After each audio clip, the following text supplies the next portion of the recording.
मध्ये राजकीय घडामोडींबद्दलचीच एक ब्रेकिंग न्यूज आहे। राष्ट्रवादी काँग्रेसच्या कोर कमिटीची आज बैठक होतीये। पक्षाचे अध्यक्ष शरद पवार यांच्या उपस्थितीमध्ये ही बैठक होणार आहे आणि काँग्रेस स्क्रीनिंग कमिटीमध्ये ज्या जागांबद्दल गुंता असेल त्यावर राष्ट्रवादीच्या या बैठकीमध्ये निर्णय घेण्यात येईल असं कळतंय। त्यानंतर उद्या काँग्रेस राष्ट्रवादी काँग्रेसमध्ये अंतिम बैठक होणार आहे आणि मगच जागा वाटप निश्चित होणार आहे।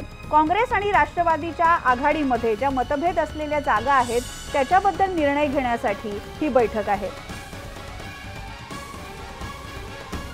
काँग्रेस पक्षाची आज केंद्रात दिल्लीमध्ये बैठक आहे। त्यानंतर अशोकराव चव्हाण परत आल्यावर शक्यतो उद्या आम्ही बसणार आहोत। एक दोन दिवसात हे बरेचसे प्रश्न सुटलेले आपल्याला दिसतील। मी संपर्कात आहोत, त्यांच्या शी बरीचशी चर्चा झालेली आहे।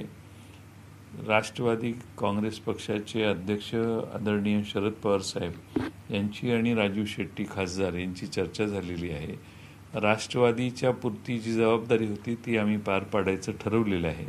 काँग्रेसकडे जी जबाबदारी आहे ती काँग्रेसने पार पाडणं आवश्यक आहे, पण काँग्रेसच्या केंद्रीय समितीच्या बैठका अजून झालेल्या नाहीत।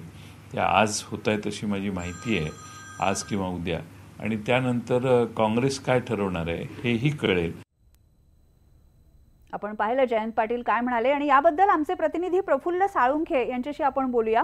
प्रफुल्ल, राष्ट्रवादी आणि काँग्रेसमध्ये राष्ट्रवादीची जबाबदारी आम्ही पार पाडलेली आहे, काँग्रेसने त्यांची जबाबदारी पार पाडायची आहे असं जयंत पाटील म्हणतात। नेमकं आघाडीमध्ये जे जागा वाटप आहे ते कोणकोणत्या जागांवरून अडलंय?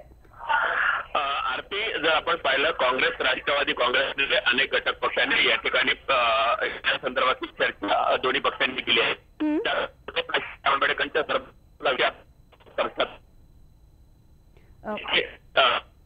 प्रफुल्लचा आवाज काही तांत्रिक कारणांमुळे आपल्यापर्यंत पोहोचत नाहीये, पण आपण बघतोय राष्ट्रवादीच्या कोर कमिटीची आज बैठक होणार आहे आणि या बैठकीमध्ये काँग्रेस आणि राष्ट्रवादीच्या जागा कोणकोणत्या त्याच्याबद्दलचे काही तिढे असतील तर ते सोडवण्याबद्दलचा निर्णय घेण्यात येईल। आणि प्रफुल्ल ज्या मुद्द्याचा उल्लेख करत होता त्यावर वळूया आता। महाआघाडी समोरच्या अडचणी काही कमी होताना दिसत नाहीयेत। महाआघाडीमध्ये वंचित बहुजन आघाडीच्या समावेशाची शक्यता धूसर झालेली आहे।